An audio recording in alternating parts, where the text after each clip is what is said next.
to add width to your bass without adding bass on your width. So you got to keep your bass in mono, right? Always have frequencies below, say, I'm going to say 100, maybe 90 hertz, something like that. People will correct me anyway. If you have lots of bass happening in the wide and stereo field, it's not the best. But yeah, bass in mono. But if you're mixing bass, and let's say you've got a bass guitar track and it's in mono down the middle, it can be a little bit flat sounding, like on headphones particularly. I quite like to hear like my bass is kind of coming from around me, but also has that punch like in the middle as well. So how do you achieve widening on bass? Widening? How do you achieve width on bass without having loads of bass in the left and right? You could maybe try a little room reverb, like sending the bass to a little tiny room and then rolling off all the low end from that reverb. That's quite a cool technique.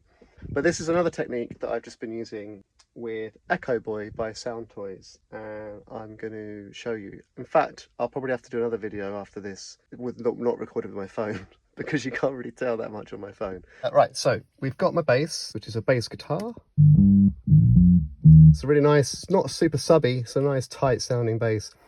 And what I've done is I've duplicated that, completely duplicated it, put it on a different colour below, and then I'm running it through Echoboy. So go to the presets in Echoboy if you've got Echoboy. If you haven't got Echoboy, why are you watching this? Bass preset, chorus wide room. Almost don't need to do anything else explaining this, but chorus wide room, that's what I've chosen. And then mix 100% wet because it's a duplicate. I kept the echo time of 62 milliseconds. I've cut the low end, and saturation I've cranked up a little bit. And then if you go into this style edit, you can then, this is a really key thing here, the decay saturation. So I'm going to solo the Echoboy. Turn it up so you can hear it more.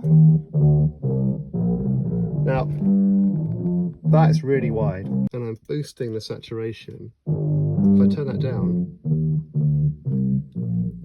it still sounds really cool, but then if you add the saturation, you get a little bit more dirt on it.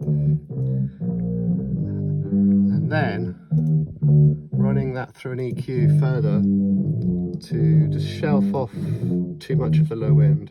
We're just using this for the widening, so we'll be blending it into taste. And there's another benefit of using the saturation where it's driving a little bit and only having the mid and high frequencies in there, is that it helps the bass cut through on smaller speakers like laptops and mobile phones and stuff. So it's a kind of extra benefit. I can kind of blend in how much widening I want. I might want to have more in the chorus, less in the verse, whatever. Essentially, when you're listening back to that, you still get all of the low end, all of the main bass, all the low end and everything, but this is an extra layer that's giving you that widening, which I think I've made my point with that. Anyway, that's the settings. Have a play around with it. To add width to your bass without adding bass on your width. Bye.